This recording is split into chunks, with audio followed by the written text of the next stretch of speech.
India versus Bangladesh. আজকালকার টপিকটাই এটা, যে ইন্ডিয়া ভার্সেস বাংলাদেশ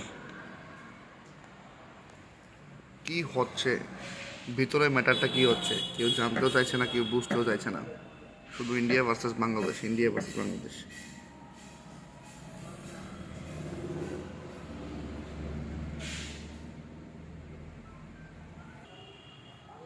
বাংলাদেশের যেই মানে ম্যাটারটা, বাংলাদেশ বুঝতেও পারছে না যে তাদের সাথে কি হতে চলেছে বা কী হবে। অ্যাকচুয়ালি এটার মধ্যে এটার মধ্যে দোষটা বাংলাদেশের নেই বা বাংলাদেশের আছে, ঠিক আছে। মেইন ম্যাটারটা আমি বলছি আপনাদের সাথে।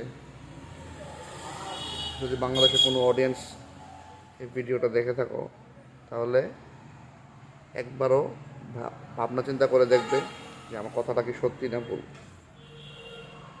প্রথমত, বাংলাদেশ এর কিছু বড় বড় নেতা, মিনিস্টার, ঠিক আছে, বড় বড় পদে যারা আছে, তারা নিজেদেরকে বেচে দিয়েছে।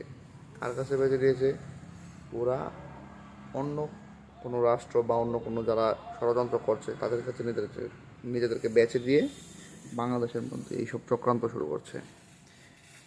তার ফলে কি হবে, যে কোনো সময় ইন্ডিয়ার তো কোনো প্রবলেম হবে না, কিন্তু বাংলাদেশের অধিকাংশ লোক বা বাংলাদেশের বিভিন্ন অংশ অটোমেটিক্যালি এটা ক্যাপচার হয়ে যাবে।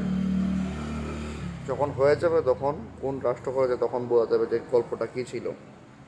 হিন্দু মুসলিম, হিন্দু মুসলিম, হিন্দু মুসলিম কোনো ম্যাটারই না, ঠিক আছে।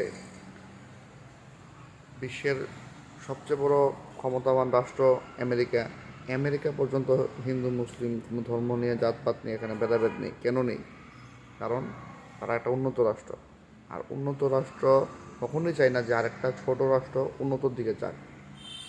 বাংলাদেশ ধীরে ধীরে অনেকটা উপরে উঠছিল, তাদের জিডিপি অনেকটা বেড়ে গিয়েছিল। সেই জায়গায় সেই জিডিপি এখন নেমে যাচ্ছে, ঠিক আছে। তার একটাই কারণ, এই ষড়যন্ত্র। তাই জিনিসটা বুঝতে হবে, বুঝে ঠান্ডা মাথার কাজকর্ম করতে হবে। সবাই ভালো থাকবেন।